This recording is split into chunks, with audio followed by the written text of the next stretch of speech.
Hello students, ये आपका part 13 video है और पार्ट 13 वीडियो में प्रश्नावली 11 बी पे है और क्वेश्चन नंबर है 31 का ए नंबर। दी गई आकृति में वृत्त का केंद्र जो है वो है, वृत्त का केंद्र वो है एंगल ए ओ सी बराबर में 140 डिग्री है। तो हमें एक्स और वाई इन दोनों का मान निकालना है। चलिए देखते हैं क्या दिया हुआ है और क्या निकालना है। दिया है ओ वृत्त का केंद्र है, वृत्त का केंद्र है, वो वृत्त का केंद्र है। अच्छा, और क्या दिया है? एंगल ए ओ सी बराबर में 140 डिग्री। तो ज्ञात करना है, तो ज्ञात करना है, क्या ज्ञात करना है? एंगल एक्स क्या होगा तथा एंगल वाई क्या होगा, इन दोनों का मान निकालना है। तो देखो ना, अब इसका हल देखो। यहाँ पर मैं एंगल ए बी सी की बात करूं, ए बी सी की बात करूं तो ये आधा हो जाएगा एंगल ए ओ सी का। तो आप जानते हैं कैसे, यहाँ पे लिख सकते हैं कि वृत्त वृत्त के चाप द्वारा, वृत्त के चाप द्वारा, वृत्त के परिधि पर बना कोण, परिधि पर बना कोण, बना कोण वृत्त के केंद्र पर बने कोण का आधा होता है, बने कोण का आधा होता है, बने कोण का आधा होता है, बने कोण का आधा होता है। तो एंगल ए बी सी जो हो जाएगा 1/2 हो जाएगा किसका? 140 डिग्री का। तो यहाँ से कट जाएगा 70 बार में, यानी कि y बराबर में आ गया 70 डिग्री। तो y का मान तो 70 डिग्री आ गया, एंगल y आपका 70 आ गया। हमें एंगल x भी निकालना है। तो देखो ना, एंगल b और d का योग 180 हो जाएगा ना जी। ये क्यों? क्योंकि ए बी सी डी एक चक्रीय चतुर्भुज दिख रहा है, तो एंगल बी और डी का योग 180। Angle B plus angle D बराबर में 180। तो लिख सकते हैं चक्रीय चतुर्भुज के, चक्रीय चतुर्भुज के, चक्रीय चतुर्भुज के सम्मुख, सम्मुख कोणों का योग, कोणों का योग 180 डिग्री होता है, 180 डिग्री होता है। ठीक है, तो एंगल बी हमने ऊपर निकाल दिया है, यानी बी कहने का मतलब यहाँ वाई से है, और वाई हमने 70 डिग्री निकाल दिया है। ठीक है, और आपका डी निकालना है, यानी कि एक्स निकालना है, एंगल एक्स निकालना है बराबर में 180। इसको ले घटा देते हैं, तो एंगल एक्स बराबर में हो जाएगा आपका 180 में से 70 घटा देंगे। ठीक है, तो 180 में से 70 घटा देंगे तो कितना आ जाएगा? 110 डिग्री। यहाँ से इसका आंसर आ गया। चलते हैं अगले क्वेश्चन पे। अगला क्वेश्चन देखिए 31 नंबर। एक चक्रीय समलंब चतुर्भुज ABCD में AD समांतर है BC, एंगल B बराबर 70 डिग्री, तो इन तीनों कोण निर्धारित करिए। तो एक काम करते हैं, यहाँ पर एक चक्रीय चतुर्भुज पहले बना लेते हैं। चक्रीय भी है और समलंब भी है, दोनों ध्यान देना है। ठीक है, चक्रीय भी है और समलंब भी चतुर्भुज है। ऐसा हमें ऐसा चतुर्भुज बनाना है, समझो। इसका नाम है क्या है जी? ABCD,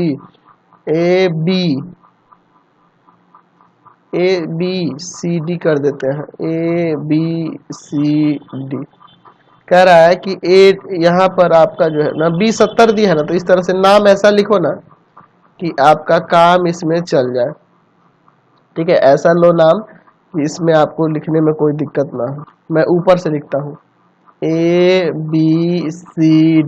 आप कहोगे कि सर उसमें क्या दिक्कत है? देखो, दिक्कत ये था ना कि वहाँ B 70 डिग्री तो थोड़ा न्यून कोण जैसा दिखना चाहिए ना, तो ये अब एक न्यून कोण जैसा दिख रहा है, इसलिए मैंने इसको B ले लिया। अब ऐसे घुमा कर लिख दो। ठीक है, तो ABCD आपका चक्रीय भी है, तो चूंकि चक्रीय चतुर्भुज है तो इसका योग 180, और समलंब चतुर्भुज है तो इसका भी योग 180 होगा। चलिए, तो angle A plus angle B बराबर में 180 डिग्री। क्यों? क्योंकि ABCD एक समलंब चतुर्भुज है। समलंब है ना जी, समलंब चतुर्भुज है, समलंब चतुर्भुज है, तो यह इन दोनों कोणों का योग 180 होगा, और ये इसके समांतर है, और AD समांतर किसके है? BC के, इसलिए ऐसा हो रहा है। और ये तिर्यक रेखा का काम करेगा, तो इन दोनों सम्मुख कोणों का अंतः कोणों का योग 180 डिग्री हो जाएगा। तो एंगल ए प्लस में B के जगह 70 बराबर 180, उधर जाके घटाएंगे 110 डिग्री आ जाएगा। चलिए, तो ये आपका 110 हो गया, 110 डिग्री।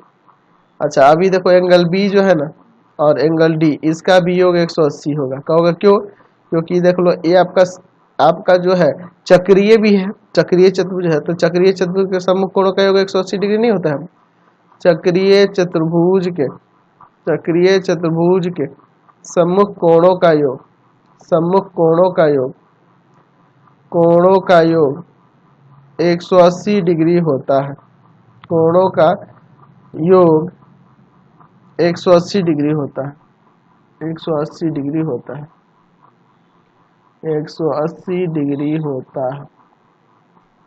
ठीक है, तो एंगल बी आपके पास 70 है, हमें एंगल डी निकालना है बराबर में 180, इसको उधर घटाएंगे, एंगल डी भी हमारा 110 आ गया। अच्छा अभी आप फिर से लिख सकते हैं angle A plus angle C बराबर में 180, angle A plus angle C बराबर में 180। क्यों? क्योंकि चक्रीय चतुर्भुज के सम्मुख कोणों का योग 180 डिग्री होता है।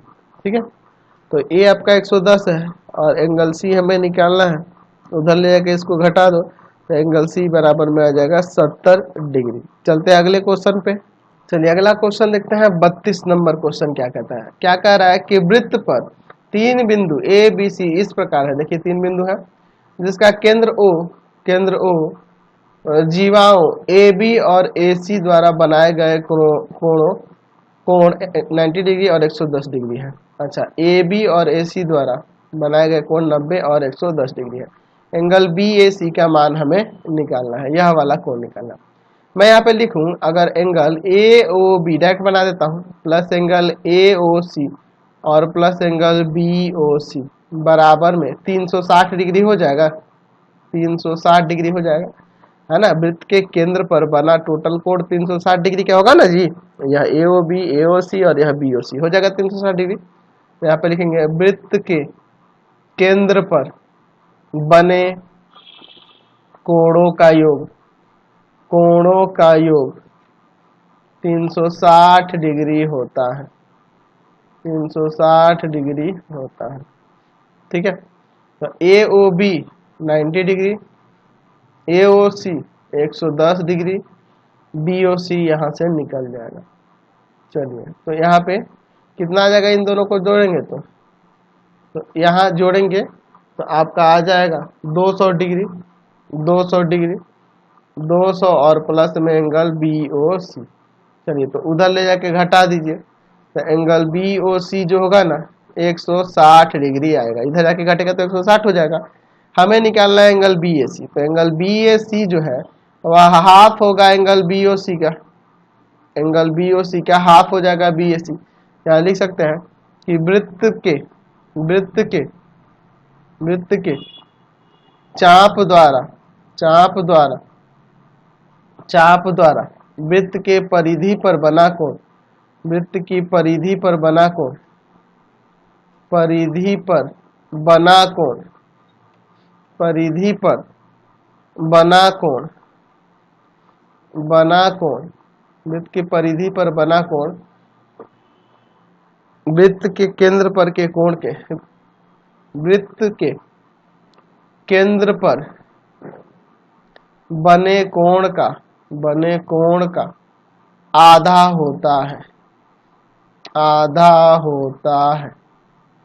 ठीक है, चलिए तो एंगल बी ए सी की बात करें तो 1/2 एंगल बी ओ सी, तो बी ओ सी आपका 160 डिग्री आया है, इसको इससे काट देंगे 80 डिग्री यहाँ से निकल जाएगा। एंगल बी ए सी कितना आ जाएगा, 80 डिग्री आ जाएगा। चलते हैं अगले क्वेश्चन की ओर। चलिए अगला क्वेश्चन देखिए 33 नंबर। सिद्ध कीजिए कि समचतुर्भुज के किसी भुजा को व्यास मानकर, चलिए आपका एक समचतुर्भुज हो गया ए बी सी डी, समचतुर्भुज के किसी भी भुजा, इस भुजा को व्यास मानकर अगर हम लोग वृत्त खींचे तो वृत्त समचतुर्भुज के विकर्णों के प्रतिच्छेद बिंदु से, विकर्णों का प्रतिच्छेद बिंदु वो मान लेते हैं यहाँ पर, इससे होकर यह जा रहा है। तो यहाँ पे मान लेते हैं, माना ए बी सी डी एक समचतुर्भुज है, समचतुर्भुज है, समचतुर्भुज है, समचतुर्भुज है और विकर्ण AC तथा BD का प्रतिच्छेद बिंदु O है, प्रतिच्छेद बिंदु O है। ठीक है। अच्छा देखिए, हम यहाँ लिख सकते हैं कि हम जानते हैं कि वृत्त के विकर्ण वृत्त पर समकोण बनाते हैं और यह भी जानते हैं तथा यह भी जानते हैं कि क्या है, समचतुर्भुज है ना, समचतुर्भुज के विकर्ण एक दूसरे को समकोण पर काटते हैं,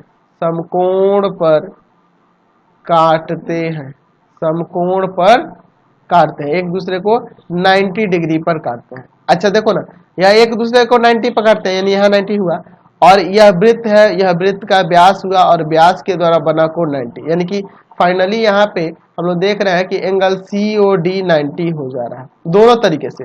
अगर मैं इसे समचतुर्भुज लेकर तो समचतुर्भुज के विकर्ण एक दूसरे को समकोण पर काटते हैं, और अगर इस वृत्त को देखूं तो वृत्त का यह व्यास जो है वृत्त पर समकोण बनाता है, तो यहाँ 90 बनाता है और एक दूसरे का प्रतिच्छेद बिंदु भी 90 है। अतः यहाँ कह सकते हैं कि यहाँ पे हम लोग कह सकते हैं कि समचतुर्भुज के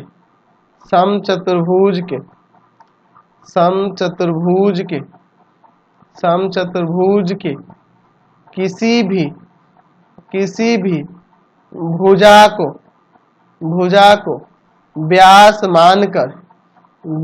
मानकर खींचा गया वृत्त समचतुर्भुज के विकर्णों के प्रतिच्छेद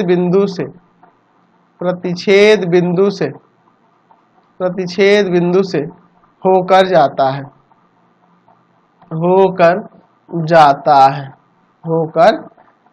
चलते हैं नेक्स्ट क्वेश्चन की ओर। चलिए अगला क्वेश्चन देखते हैं। 34 नंबर क्वेश्चन क्या कह रहा है।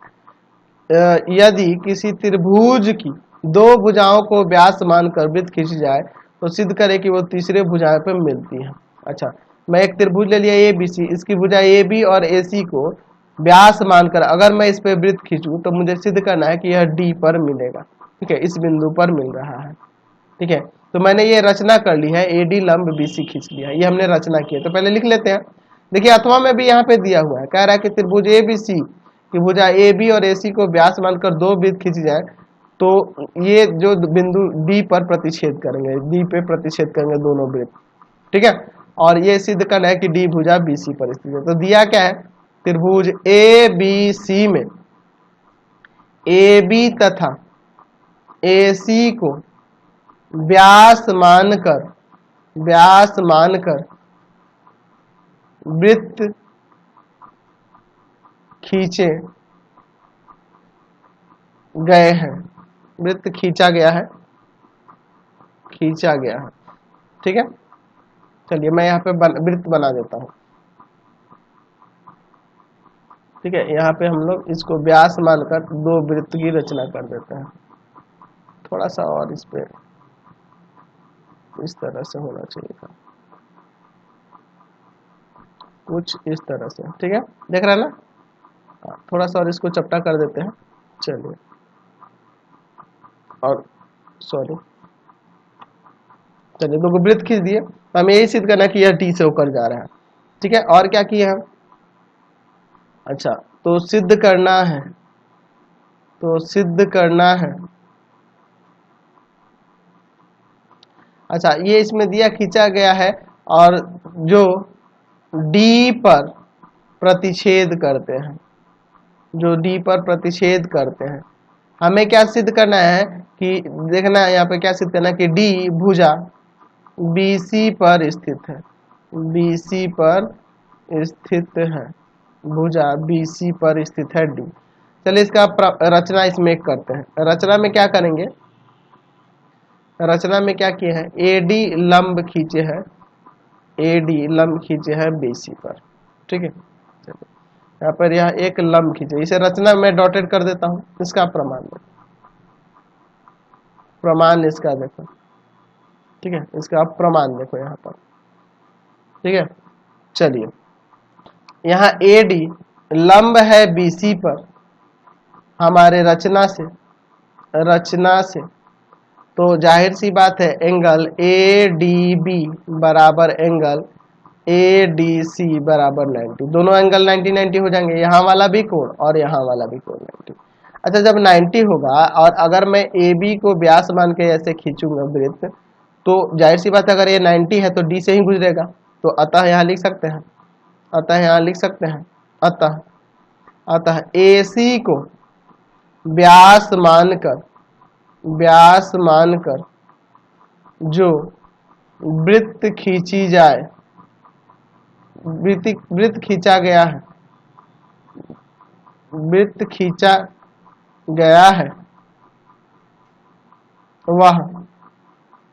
वह थोड़ा अच्छा से लिख दो, वृत्त खींचा गया है वह D बिंदु से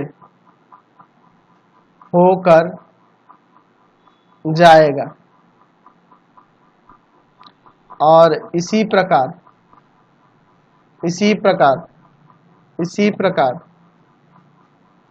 AB को व्यास मानकर जो वृत्त खींचा गया है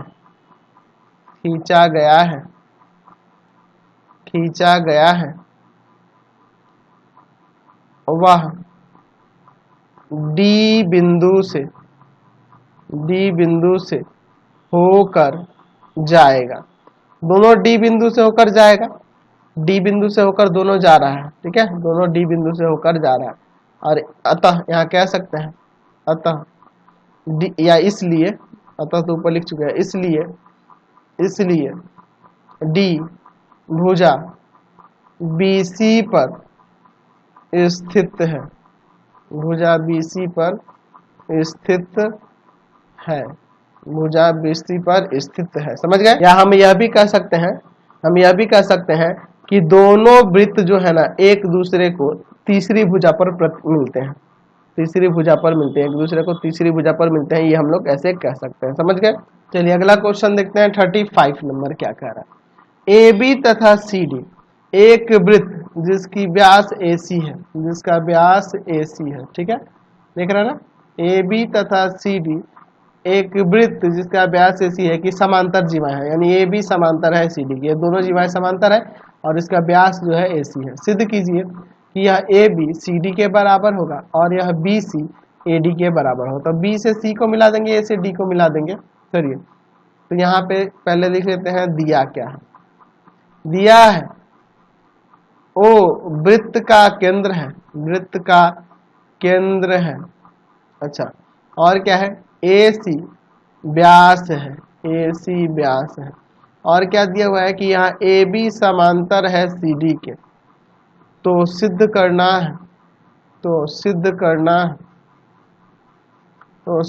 है कि AB जो होगा ना CD के बराबर होगा तथा BC जो होगा ना AD के बराबर होगा। तो रचना में हम लोग इसको लिख सकते हैं, और नहीं भी लिखेंगे तो कोई दिक्कत नहीं, हम लोग पहले ही इसमें ज्वाइन दिखा दिए हैं, ठीक है। इसमें आप इसको डार्क ज्वाइन भी दिखा सकते हैं, इससे कोई प्रॉब्लम नहीं है, आपके बुक में डॉटेड कर दिया है, लेकिन साबित करना तो ये डार्क ही रहना, तो कोई प्रॉब्लम उससे नहीं है, ऐसे भी हम लोग इसको लिख सकते हैं, ठीक है, या डॉटेड भी रहने दोगे तो भी कोई दिक्कत नहीं, इसे हम लोग रचना में भी दर्शा सकते हैं, ठीक है।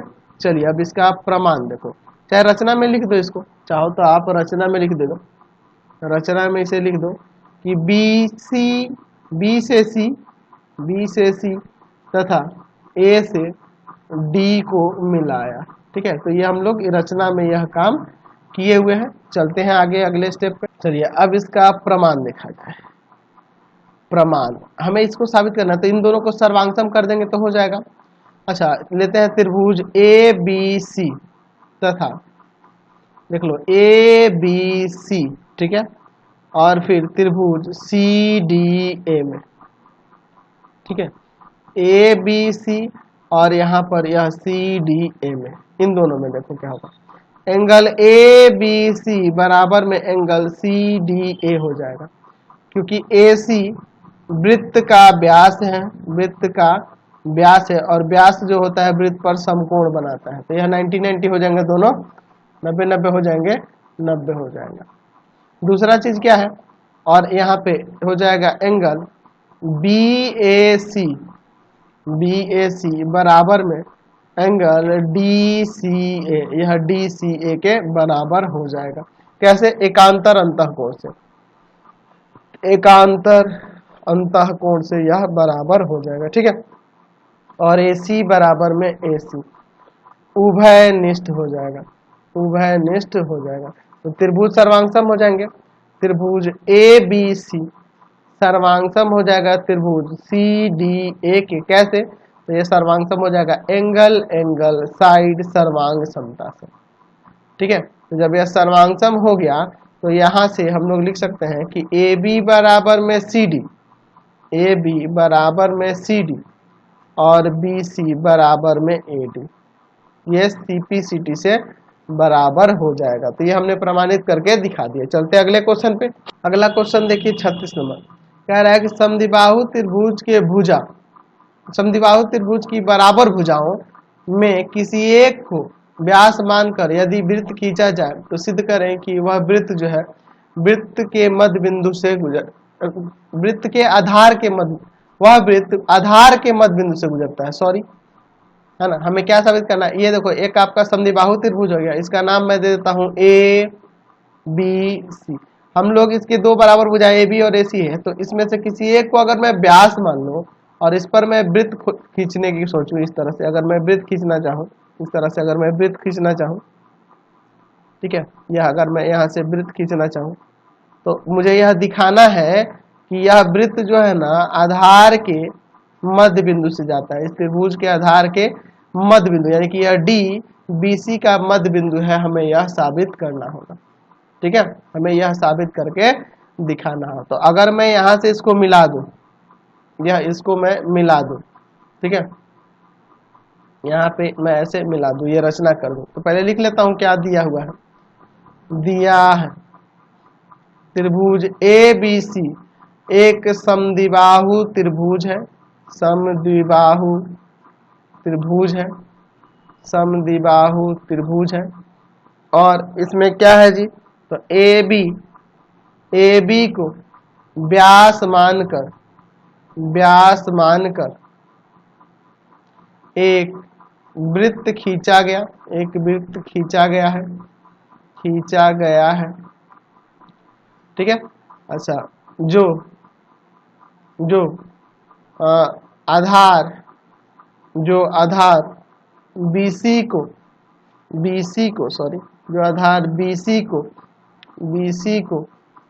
D पर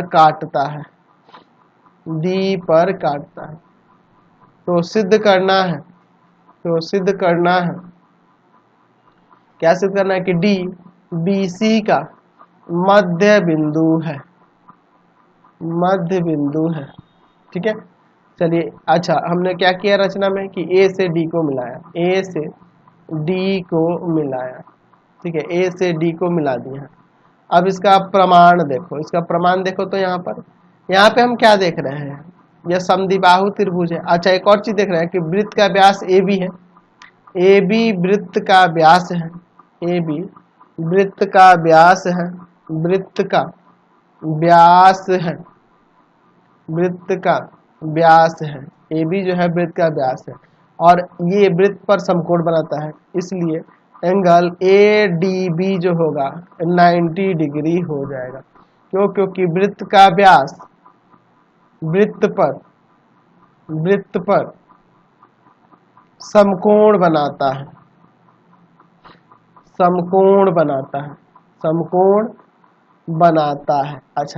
अच्छा, यह समकोण बनाता है, तो इसलिए हम लोग यहाँ कह सकते हैं कि AD लंब है BC पर, AD लंब है BC पर। अब चलो, तो हम लोग यहाँ पे देखते हैं, हम लोग जानते हैं कि समद्विबाहु त्रिभुज का जो शीर्षलंब होता है ना, आधार को वह दो बराबर भागों में बांटता है। यहाँ लिख सकते हैं कि हम जानते हैं, या सर्वांगसम भी कर सकते थे दोनों छोटे त्रिभुजों को, इसको और इसको सर्वांगसम कर देते तब भी हो जाता है, या हम ऐसे भी लिख सकते हैं कि हम जानते हैं कि समद्विबाहु त्रिभुज के समद्विबाहु त्रिभुज के, समद्विबाहु त्रिभुज के शीर्षलंब, शीर्षलंब, समद्विबाहु त्रिभुज के शीर्षलंब, शीर्षलंब आधार को, आधार को समद्विभाजित करता है, समद्विभाजित करता है, समद्विभाजित करता है, समद्विभाजित करता है, आधार को दो बराबर भागों में बांटता है। यानी कि इसलिए यहाँ पे कह सकते हैं कि BD बराबर में CD। अतः यहाँ कह सकते हैं BD बराबर CD, तो यहाँ अतः कह सकते हैं कि D BC का मध्य बिंदु है, मध्य बिंदु है। देख रहे ना, ये D BC का मध्य बिंदु, तो साबित हो गया। तो इस वीडियो में इतना ही रहते देते हैं। आप मेरे तीनों चैनल को सब्सक्राइब करना। पहला चैनल है path finder classes Chhapra, path finder classes Chhapra.